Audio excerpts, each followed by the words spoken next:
Jó, szeretettel köszöntök mindenkit Bosz Gyula kiállításának megnyitóján. Egy olyan művészről van szó, akinek az életműve valamiképpen azért hozzákapcsolódik a Janus Pannonius Múzeumhoz, már csak amiatt is, mert közgyűjteményben lévő művei azok nálunk vannak Romvári Ferenc jóvoltából, aki több kiállítást is rendezett a művésznek. 1993-ban Komlón, amiben én is részt vehettem, illetve Szexárdon is volt egy kiállítás.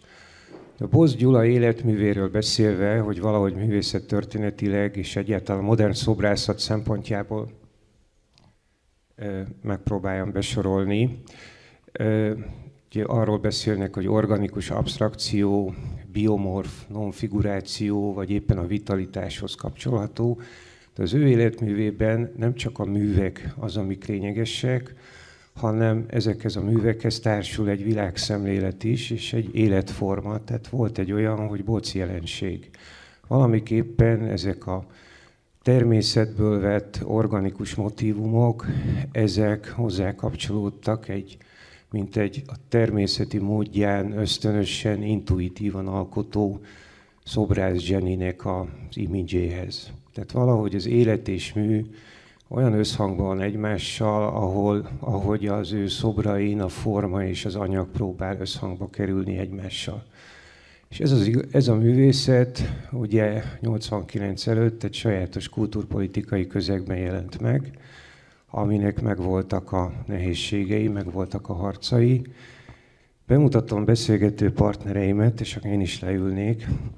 Mellettem Havasréti József, irodalomtörténész, író és kritikus, aki 1993-ban írt egy tanulmányt a jelenkorban, a Külön idejiség kalandja címmel, illetve Tüskés Anna, aki mellette ül, ő a most megjelent Boc monográfiának a szerzője, művészettörténész. Jóska ehhez a könyvhöz is írt egy recenziót, és Havasréti József író és Keresztesi József, bocsánat. Hogy miért van ennyi irodalmár itt, az részben azért is van, mert hogy a Keresztesi József barátom a Holmiban annak idején a Czakó Gábor Plusz című kulcsregényét újra elővette és írt hozzá egy tanulmányt, illetve erre reflektált Radnóti Sándor. Úgyhogy én át is adnám a szót először Tüskés Annának, hiszen ez a monográfia, mondom, teljesen friss, az első kiadás már elfogyott, a második kiadás az kapható.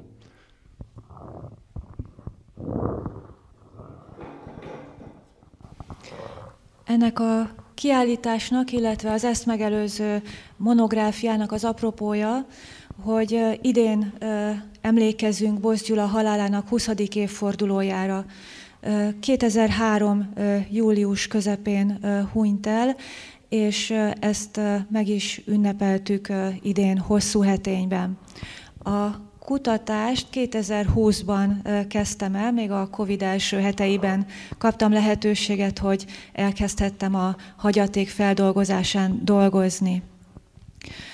Bosz Gyulának a élete helyszínei szerint 3 alkotói korszakát tudtam elkülöníteni. Ugye 1937-ben Pécset született, és itt élt egészen 1982-ig, de voltak ebben megszakítások. Ugye alapvetően ő egy autodidakta ős zseniként szokták őt megnevezni. A felsőfokú képzőművészeti tanulmányokat nem végzett, hanem Lantos Ferenc szabadiskolájában tanult az 50-es évek második felében, illetve a 60-as évek első felében. Lantos Ferencnek az volt a technikája, hogy először a tanítványait bevezette a különböző geometrikus, anatómiai stúdiumokba, és utána, amikor már úgy gondolta, hogy a tanítványai elég érettek, akkor bemutatta őket Martin Ferencnek, és utána már ketten bábáskodtak az egyes művészeknek a pályája felett.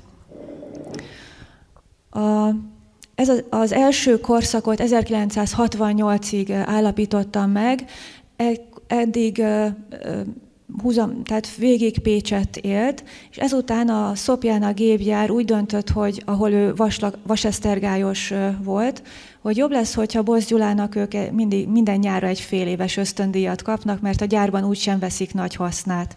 Hiszen Bosz Gyula estétől reggelig otthon faragott, és reggeltől estig pedig a gyár valamelyik sarkában inkább aludt, vagy valamilyen veszélyes tevékenységet folytatott, csak hogy ne kelljen dolgozni. Ez persze csak egy anekdotikus részlet.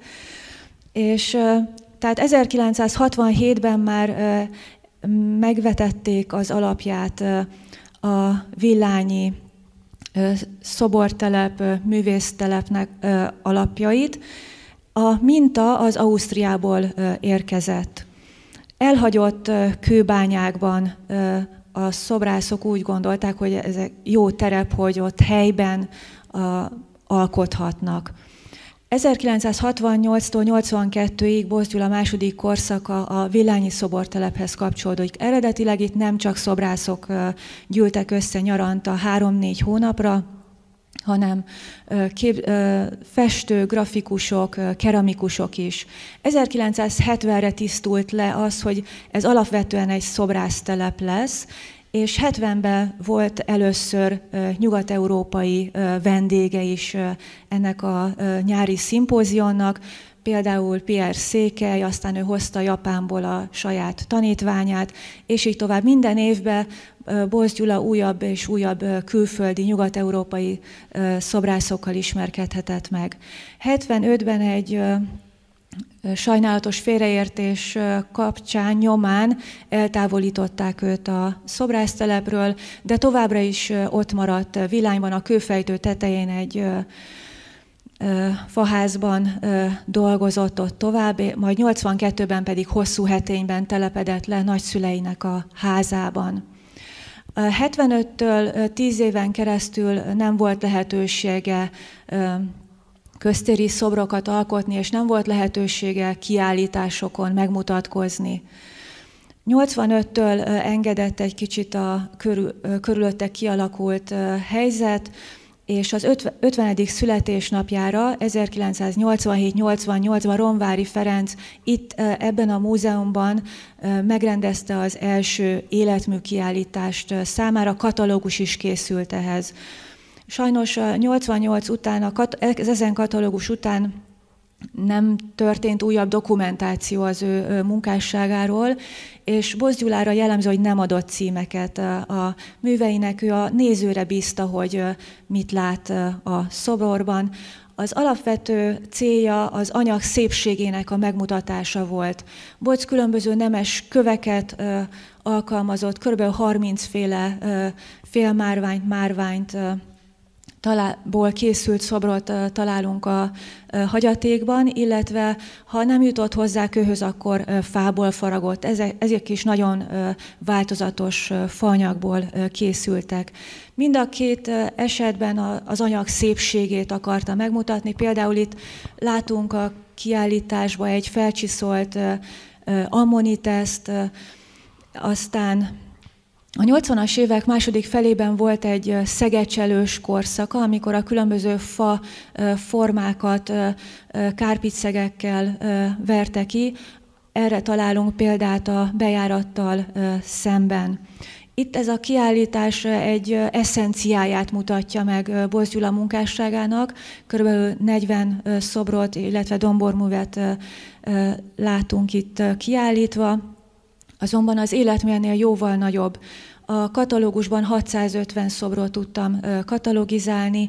Ezek jelentős része a hagyatékban van, mások, főleg pécsi műgyűjtőknél, akik támogatták Bosz Gyulát, illetve külföldön is vannak művei.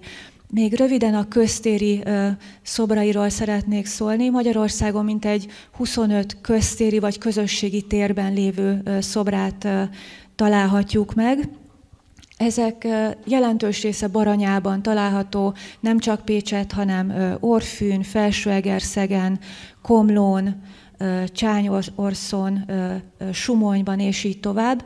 Budapesten körülbelül 5 szobrát láthatjuk, Debrecenben, a temetőben 1 síremlék látható, és az országhatáron kívül pedig Brémában van egy köztéri szobra, ahova úgy jutott el Bolz Gyula, hogy 1986 nyarán Colin Fosterrel együtt kimentek egy nyári szobrász szimpóziumra, és az a szobor ott helyben maradt. Ennyit szerettem volna így dióhéjban először.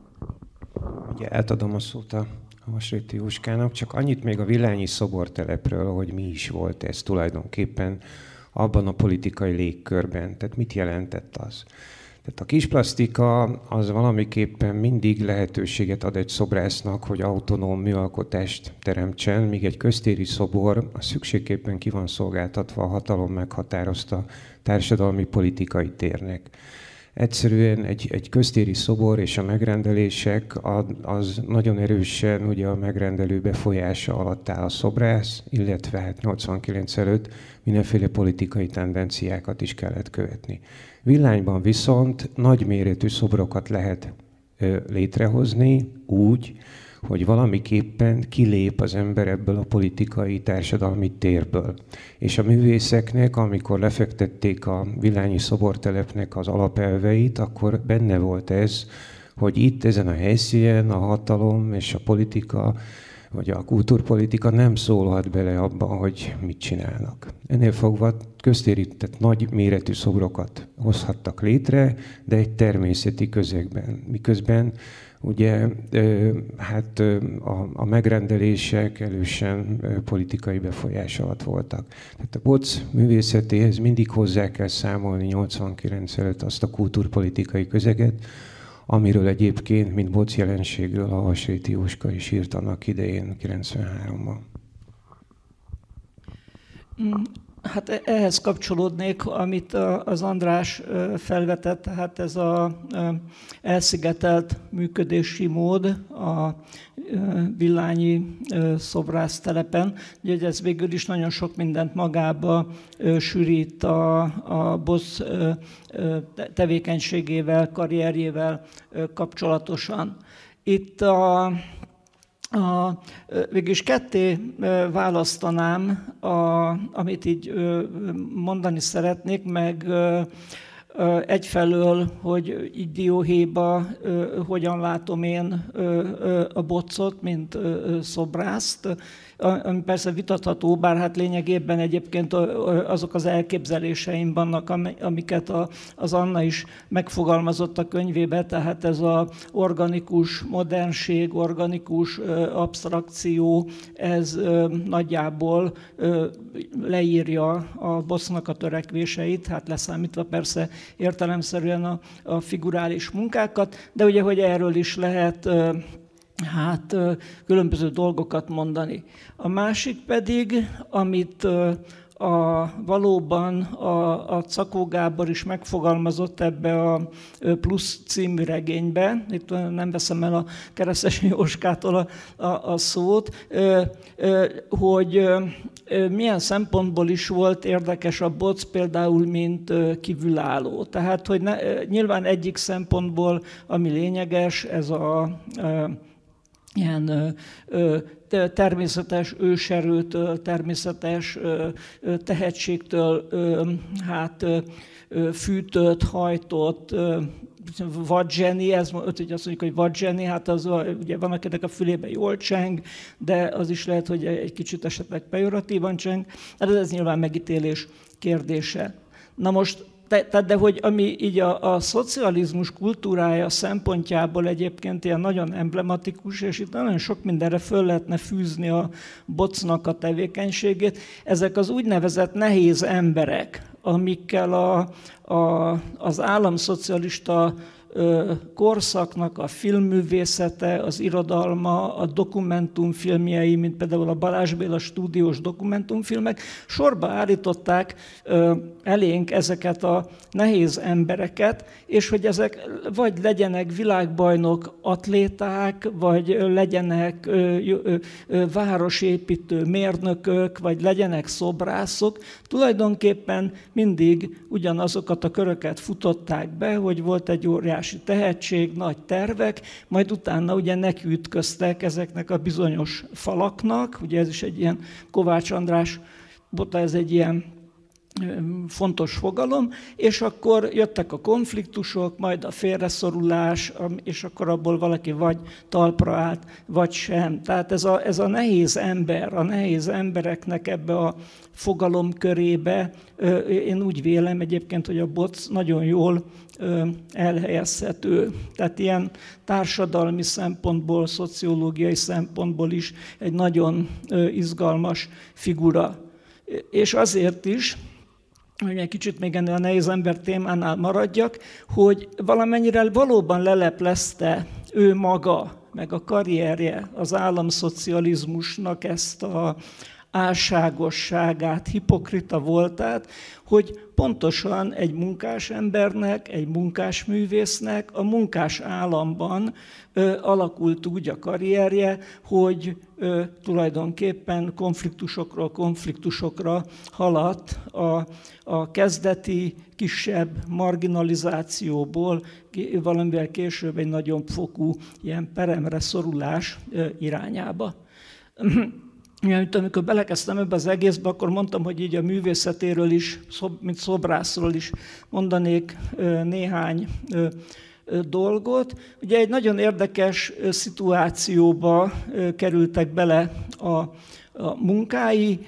A művészet, nem vagyok egyébként egy művészettörténész, tehát egy kicsit így kívülről beszélek bele ebbe az egészbe, de hogy ugye a 60-as években akkor már lehetett látni, főleg így 1964 után, hogy a szocialista realizmussal, a szociállal kapcsolatos normák azok hát elkezdenek fellazulni, és hogy gyakorlatilag a művész társadalomnak az egyik része elindul egy olyan irányba, amit most már újabban terjed egy ilyen fogalom, ez a bizonyos szocmodern, amikor már az absztrakt művészet, geometrikus művészet, vagy hogy a marxista, leninista kritikusok mondták, a formalista művészet immár művelhető, és hogy csak az a fontos, hogy mégis akármennyire elvont módon is valamiféle humanista emberigenlést, a kozmosz megismerésének a vágyát fejezzék ki, vagy bármit az ég adta világon, csak az a fontos, hogy ne politizáljanak. És hogy ebbe az irányba akkor nagyon sok fiatal művész is elindul, meg az idősebbek is, akik addigra már ugye megjárták a szocreál, meg a Rákosi-féle időknek a rögös országútját. A másik pedig a neo-avantgárd, ami BOCZ szempontjából azért is érdekes, mert ilyen nagyon-nagyon, ha akarjuk, köthetjük a neo-avantgárdhoz, de egyébként éppen az benne az izgalmas, hogy amikor a 60-as évek végétől a 70-es éveken keresztül van a magyar neo-avantgárdnak egy ilyen fénykora, hogy ez nagyon erős ellenérzéseket váltott ki. És hogy nagyon sokan, mint például a Czakó Gábor, meg hozzá hasonló gondolkodású figurák próbáltak ilyen ellenpontokat találni, akik ugyanolyan lázadók, ugyanolyan nonkonformisták, de de azért tudnak szobrot csinálni, meg tudnak rajzolni, és nem csinálják ezt a performance művész konceptuális humbugot, hanem mégis így igazi művészek. És hogy ebbe a térbe helyezkedik el valamilyen módon a Bocz Gyula. Egyébként, aztán próbálom ezt rövidre zárni, hogy közvetlenül a háború után, ugye amikor elindul az európai iskola, és az európai iskolához kapcsolódva Kállai Ernő megjelenteti a híres könyvét, a természet láthatatlan arcát, akkor abba, amit kifejt, hogy az absztrakt művészek azért absztraktok, mert a természetnek az alapstruktúrái maguk absztraktok, és ezért így módon tulajdonképpen az absztrakt művészek ábrázolnak is valamit. Ezt ugye egy hosszasan boncolgatja a Kálai ebbe a nagyon jelentős kis, hát ez egy könyv, de hát valójában egy füzet, tehát ebbe az írásába. Hát tulajdonképpen ennek a programnak lényegében a Bosz Gyula is, vagy a legreprezentatívabb nagy monumentális kőmunkái, úgy gondolom, hogy ennek hát voltaképpen megfeleltethetők. Tehát, hogy valóban volt benne ez a kívülállás, nem csak társadalmilag, hanem ilyen szempontból, hát ilyen művészettörténeti szempontból is, hogy nem volt egy ritmusban a kortárs, semmiféle kortárs művészeti tendenciával. És hogy ezt nagyon jól szimbolizálja ez a téren és időn kívüliség, ahogy ő ott hosszú éveken keresztül egzisztál ott a Kőbányában levő műhelybe. Na most, amit utána el akartam mondani, hogy ez a nehéz emberek, szociológia, stb. Az elején annál sikerült leragadnom, úgyhogy arra már került szó, úgyhogy még esetleg visszatérek valamilyen szempontokra, de most már így továbbadnám a szót azért. Átadom Keresztesi Jóskának, még annyit csak a Villányi szoborparkról és a Bocról, hogy ugyan ő kívülálló volt, de azért a modern szobrászat tendenciáiba beleilleszkedett, sőt szinkronba volt vele. A 60-as években indul meg igazából egy másféle szobrászat, nyilván ennek vannak korai előzményei már a 20-as években, tehát a Hartung, a Hans Arp, aki szintén, illetve a Henry Moore, vagy éppen beszélhetnénk a Barbara Hepworth-től. Ezeket a szobrokat ő már láthatta, hiszen a Herbert Reednek a Modern szobrászat című könyve 1968-ban jelent meg. Hatalmas hatása volt egyébként ugyanúgy, ahogy a Modern festészet című könyvnek is, amiben először láthattak igazából 50-es, 60-as évekbeli avantgárd tendenciákat a szobrászok. Nemrég olvastam a Walter Benjaminnak egy beszélgetését a nizzai karnevál felett. A beszélgetés másról szólt, de a beszélgető partner egy dán szobrász, aki egy nagyon fura ember, írja a Benjamin ebben a fiktív beszélgetésben, 1927-es, mert hogy ő a természetben alkot, a szabad ég alatt, és sziklákat farag meg. Nem igazán szeret beszélni a művészetéről, minek lehet nevezni természeti művésznek. Olyan, mintha anticipálta volna a Walter Benjamin Bot személyét, de aztán megnéztem, hogy ki is alkotott a természetben, sziklában 1927-ben. Hát volt az úgynevezett Rushmore hegy. Dél-Dakotában van, és van egy dán szobrász, a Benjaminnel is dános szobrász. Ugye hát mi történt itt? Dinamittal a hegybe 4 jelentős amerikai elnök szobrát szobrázták meg, gigantikus méretben. Azért is érdekes ez, szobrász neve Borglum, de ezt jobb, hogyha nem jegyzi meg az ember. Tehát ez ugye a természet uralásának egy aktusa volt ez. Nyilván ez is valahogy kapcsolható a Lendárdhoz, de hogy mennyiben más a Bot szobrászata, ebből is látszik. Tehát ugye a indiánok azt mondják, hogy a nyugati ember számára a természet néma, és a természet némasága az úgy is megjelenik, hogy ugye amikor a természetről szó van, akár Bibliában, akár máshogy, mindig valamiféle jelentést, valamiféle allegóriát, szimbólumot látnak a természetben. Egy indián számára viszont a természet az egy kommunikatív, beszédes, az animizmus ebből ered. Tehát, hogy van egy a Bot szobrászatában, ami megpróbál igazodni a természeti formákhoz, és magában a természetben alkot. Egyébként a Hans Arp is konkrécióknak nevezte azokat az organikus műveit, amit aztán a természetben akart elhelyezni. Ez valami egészen más viszony egyrészt a világhoz, másrészt a szobrászathoz. És az Henry Moore szobrászata, ami egy organikus szobrászat, az visszavezethető tulajdonképpen az angol romantikus, illetve 18. századi tájkerti tájépítészethez igazából, tehát az angol kert hagyományához. Mert mi történik a francia kertben? Egy erőszakos, geometrikus gesztussal formálják át a természetet. akár csak mondjuk ez a Rushmore-hegy átformálása. Ezzel szemben az angol kert megpróbálja a természet természetszerűségét, mint egy imitálva eltüntetni a formálásnak a nyomait igazából. Tehát mind a kettő egy antinómiára alapul, az egyik a természetesség látszatára, a másik a művészet látszatára, de erre a hagyományra nyúlik vissza, és ebbe ágyazódik be a Henry Moore szobrászata. Tehát Bocznak azért vannak analógiái, vannak előzményei. Amiről én a sajtószövegben is beszéltem, ez a közhely, ugye ez a kőben benne lévő szobor, amit onnan ki kell bontani, és ennek van egy hosszú történet ennek a toposznak. Egyébként ez egy hasonló, mindenki hasonlatként használja általában, majdnem mindenre jó.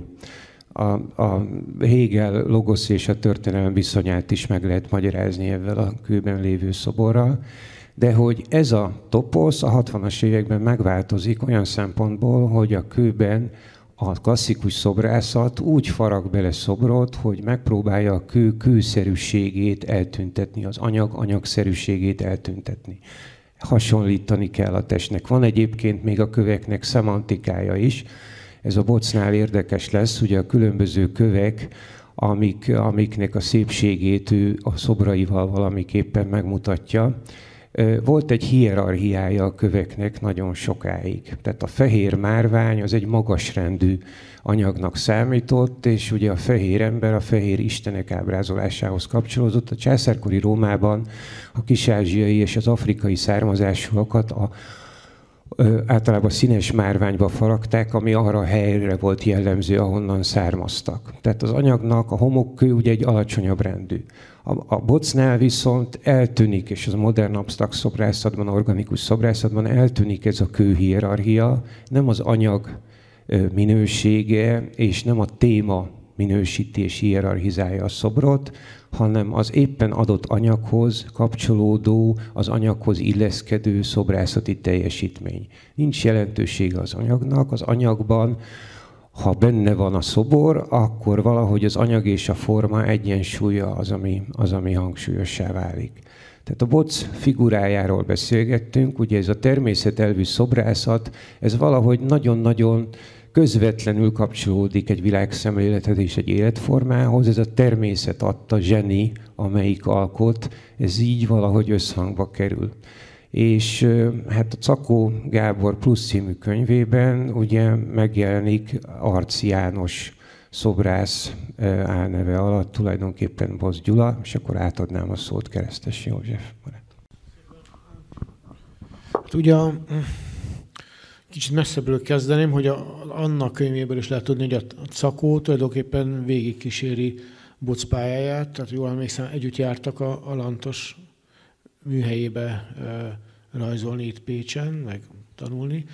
Tehát tulajdonképpen a kezdetek kezdetétől figyelemmel követi, meg támogatja, és hogy a régi mozgóvilág szerkesztőjeként eszét is közöl Bocról, amit a Romvári féle katalógus közöl újra, és akkor 80-as évek elején kezdi novellákként közölni azokat a rövid szövegeket, amelyek összeállnak ezzel a Plusz című kulcsregényi. Ez 82-ben jelenik meg a Szépirodalmi Kiadónál.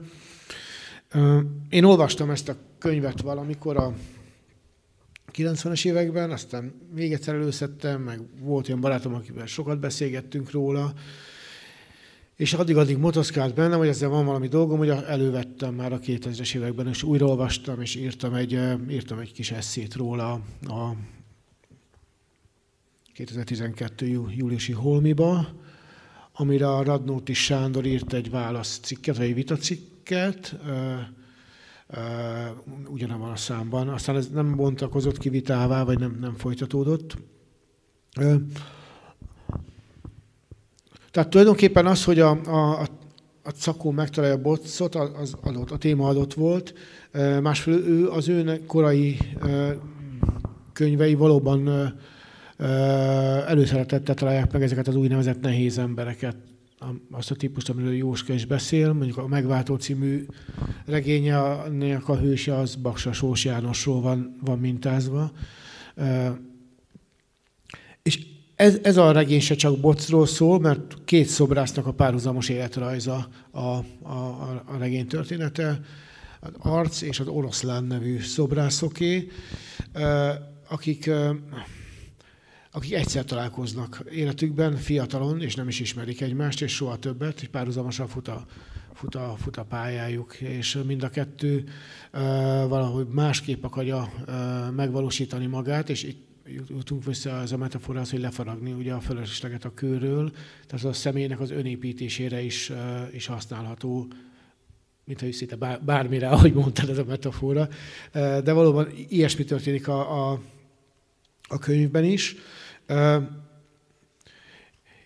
És hát ugye, hogy ezt megtalálni a nehéz embereket, annak valóban, ahogy szó esett róla, van egy ilyen szociológiai környezet, hogy a Kádár rendszerben azok a figurák, akik ezeket a kis szabadsággyakorlatokat végezték, vagy valamiféle szabad terepet próbáltak kimozogni maguknak, hogy azok előbb-utóbb kellemetlenné váltak, és előbb-utóbb konfliktusba kerültek a környezetükkel. Egyébként a regénynek is ezek a legviccesebb részei, tehát amikor a Kádár korabeli bürokráciát és műértőket és zsűrorokat mutatja be a könyv, azok nagyon vicces részek. Másrészt persze ebben a könyvben van egy erősen ideológikus a könyv.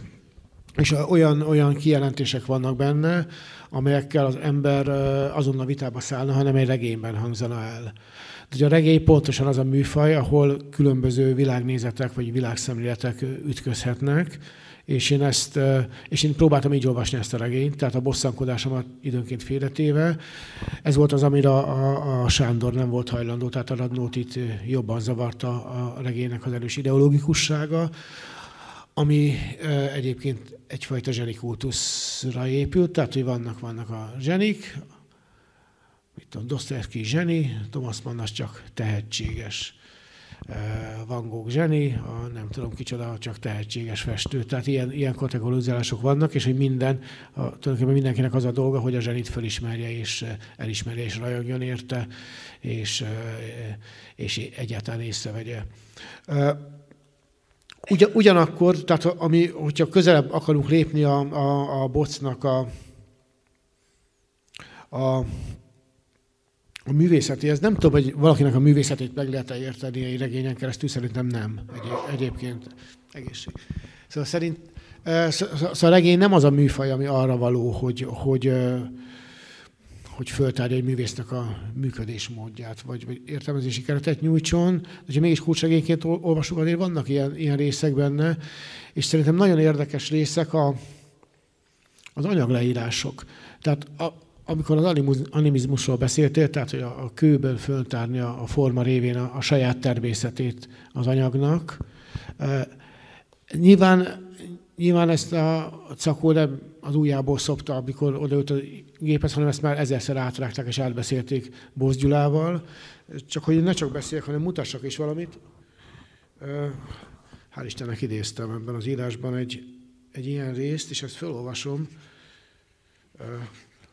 Hogy lássuk, miről van szó. Boc. Tehát Arc hozzájut egy nagy karrarai márványhoz. 8 hónapja állt a csodakő a telken. Platót épített neki tágas teraszt, mert amint megérkezett, rögtön teret kért. Egyre nagyobbat, tehát kigazolt körüle, elhordta máshová a várakozó kisebb köveket, aztán fölbalagott a házához, és nézte naphosszat a vörösboros pohara mellől. Az akácosból egy borostyán ölelte fatörzsén ülve szokta lesni, hogy mit művel a nagy fehér óriás. A mókusok eleinte méltatlankodtak, amiért pont az ő isvényük alá telepedett, de aztán megszokták. Ha lentről figyelte, a szomszéd lugasos szülőjébe húzódott, különösen hajnalban meg késő délután.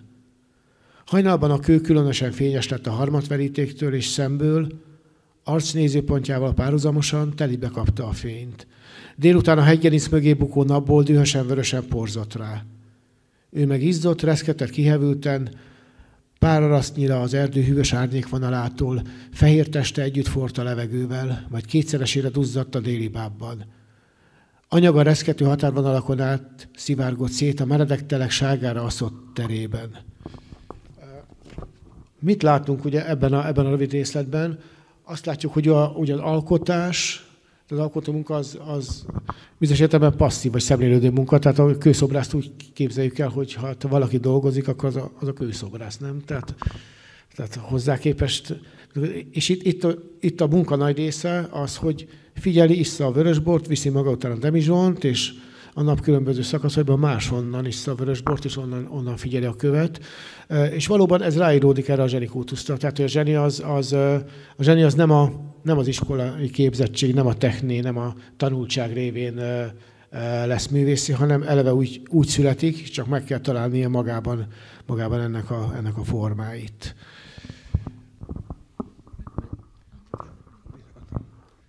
Igazából azért ez a leírás, ugye ez egy ilyen Michelangelo paradigma, aki tényleg valóban megpróbálta a kő inspirációit követni.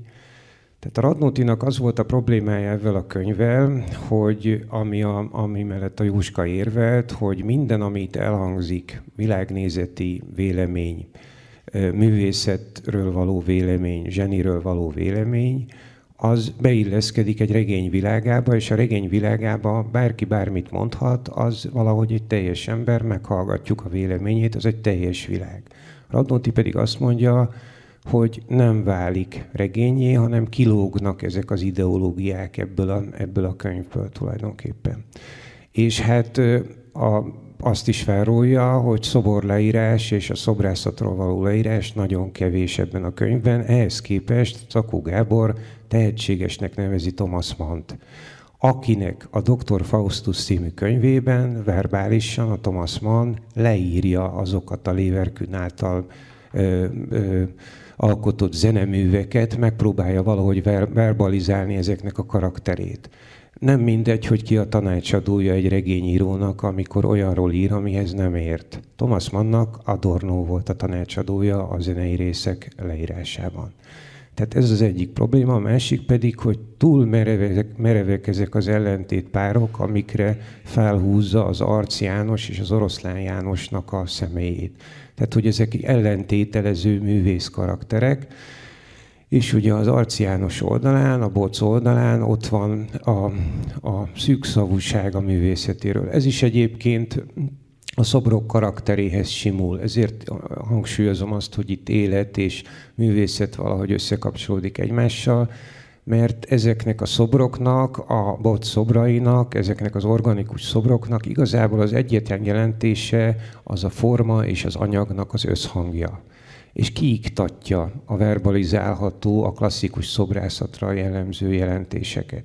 Ugyancsak a művészetről való nézetei Boc Gyulának, és a regényben is ez jelenik, szűkszavúak. Nincsen a művészetről véleménye, a tevékenység, a teremtés az. Na most ez a dolog azért nem annyira régi. Tehát ugye itt a két Jóskával azért mi egy akkolból jöttünk, és Bali László tanítványai voltunk, ahol nagyon is nagyon fontos volt a közhelyeknek a történeti előzményeire való visszavezetése. Ugye a 19. század az, ahol megteremtődik a zseni, a művész zseni fogalma. Előtte ez nem igazán létezik. A 19. század az, ahol igazából a művészet elfelejti saját előtörténetét. Tehát amiben mi gondolkodunk a művészetről, az mind a 19. századi romantikában jön tulajdonképpen. És itt van egy nagyon lényeges pont, ugye a zseni, és Magyarországon azért ennek az egyik alakja, tipikus alakja Petőfi Sándor volt, aki mint egy természetből intuitívan ontja a verseket a természet lágy ölén, csak hát Petőfi ezt a Vahot találta ki, mint Petőfinek a szerepét, csak hát egy olyan emberről van szó, aki eredetiben olvasta Goethét és Schillert és a különböző francia szerzőket is. Tehát ez egy csinált dolog, ez a zsenialitás, és a zsenire az is jellemző, és ez is a Bocnak a regényben az egyik fontos jellemzője, hogy nem beszél a művészetről és a művészetelméletről, sőt, negatívan nyilatkozik róla. Zakó Gábornak is fontos hivatkozási pontja, és nagyon sokaknak Hamvas Béla. Ugye Hamvas Bélának van egy rajongói köre manapság, szinte egy ilyen kaszt teremtődött köré. Hamvas Béla, aki mint egy kinyilatkoztatásszerű beszéddel megmondja a frankót, hogy kell élni, és aki őt olvassa, az fel van mentve a műveltség alól, nem kell mást olvasnia. Na most Hamvas Bélának 1936-ban megjelent egy írás az Esztétikai Szemlében, amiben a modern szobrászat és művészetelmélet, ez a címe az esszének. Hamvas leírja, hogy a modern szobrászat nem lehet meg művészetelmélet nélkül. Egyszerűen nincs olyan, hogy a szobor mint egy kommentár nélkül marad. Ez a világszemlélet, amit előre megformál a művész, és kialakít a művész, igazából megelőzi a szobor létrehozását. Ha minden tudás nélkül valaki ránéz egy bot szoborra a klasszikus szobrászati időszakában, egyszerűen nem tudja, hogy mit gondoljon. Ezt el kell magyarázni. Lehet, hogy valaki nem beszél a művészetelméletről, de egy művészetelmélet kereteiben belül hozza létre, akár kimondatlanul, már egy reflexiós, modern szituációban a szobrait. És Hamvas azt mondja, hogy ez a modernitásnak a jellemzője, és ez szükségképpen vele járója. Átadom a szót a József. De az András itt jól feldobta a labdát egyébként, mert hogy ezek a szobrok meg a szavak hogyan jönnek egymáshoz, ez egy ilyen, tényleg egy bonyodalmas história, és ugye már valamilyen értelemben így a Czakó ezt tényleg hozzátette a magáét, mert én is néha úgy vagyok vele, hogyha gondolkodom ezen az egészen, hogy most így tulajdonképpen a Bocon jár az én eszem, vagy a Czakó Gáboron, vagy pedig a Czakó Gáboron keresztül látott Boc Gyulán, tehát hogy ezt így eléggé nehéz ezeket olykor elválasztani egymástól. Na most hogy bocsánat, hogy így magamra mutogatok, hogy ugye alapvetően egy neo-avantgárd irodalom, meg kultúrának volnék így a kutatója, és ugye ezzel kapcsolatban az ember sok mindent összeolvas, megtapasztal, és ilyen szempontból is nagyon föltűnő volt, sőt én hát így hajlamos voltam ezt a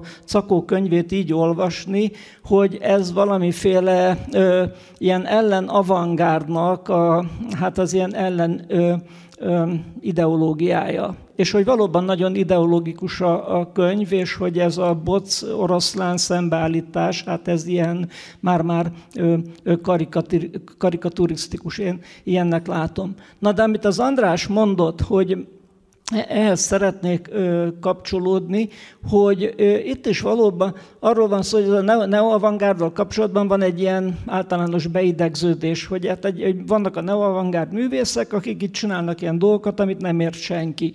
És akkor kell hozzá egy művészet történész, vagy egy kritikus, aki megcsinálja annak az elméletét, és akkor azt elolvassuk, és akkor már értjük. Ugye Erdély Miklós performance, hogy úristen, mi ez? De van hozzá a Beke László, elolvassuk a Beke Lászlót, és akkor ja, hát ezt akarta az Erdély, vagy hogy Jackson Pollock mit akart azokkal a pacákkal, a jóisten nem tudja, de hogy akkor van Clement Greenberg, és akkor elolvassuk a Pollock értelmezését, hogy ja, hát ez. És ugye ugyanezt mondta az András is a Hamvassal kapcsolatban, vagy a Hamvast idézve, és hogy valamennyire ez van egyrészt megjelenítve, másrészt karikírozva a Boc könyvbe, a Czakó könyvbe, hogy a Boc az hallgat. Ugye ez egyébként valami szakrális dolog is, ezt ugye ez a Czakónak egy ilyen hamvasista beakadása is, tehát hogy ez valami szakrális dolog is egyúttal, ez a hallgatás, de ugye az iskolában is Boc megbukik, mert nem felel, hanem csak hallgat, a szobrai előtt is csak hallgat, és így tovább. És akkor így módon egyrészt a Czakó válik szócsővé, másrészt viszont arra mutogat rá, hogy bezzeg mások nem hallgatnak, hogy itt vannak ezek a neo-avantgárd kóklerek, akiknek be nem áll a szájuk, és ontják a kiáltványokat, meg a manifesztumokat, meg a szövegeket. Ott viszont túl van fecsegve, túl van beszélve, túl van locsogva az egész. Na de hol van, kérem, mögött az igazi művészet? Teszi föl ugye a Czakó, a Bocba kapaszkodva, őt pozitív példaként kiemelve, ugye a nagy kérdést. És még egy apróság, ami így eszembe jutott közben erről a nehéz emberek témáról, hogy a Szovjetunióban is voltak ilyenek, ugye erre volt egy fogalom, ez a Jurodjivi, ez a megvilágosodott ilyen szent ember, akit így mindenre ráhúzták a Karamazov testvérekből, az Oszima Starecre, de hogy például nagyon népszerű volt olyanokra is, hát hogy Sostakovicsot is így hívták, és hogy aki kényelmetlen volt a rendszernek, ugye, már a kommunista rendszernek, tehát hogy nagyon sok ilyen kategória felsorakoztatható, amiben az ilyen alakokat így vagy úgy el lehet helyezni egyébként. Ugye ez az oroszlán ügy, ez egy izgalmas dolog, ezért én nem tenném tűzbe a kezemet, de egy szobrász barátom, aki tanítványa volt a Bencsik Istvánnak, ő nekem azt vetette föl, hogy szerinte ezt az oroszlánt, noha ő Bencsik nem ment külföldre, meg nem csinált nyugati karriert, stb., de hogy esetleg a Bencsikről lett volna ez mintázva. Hát ez egy felvetés, amin el lehet gondolkodni.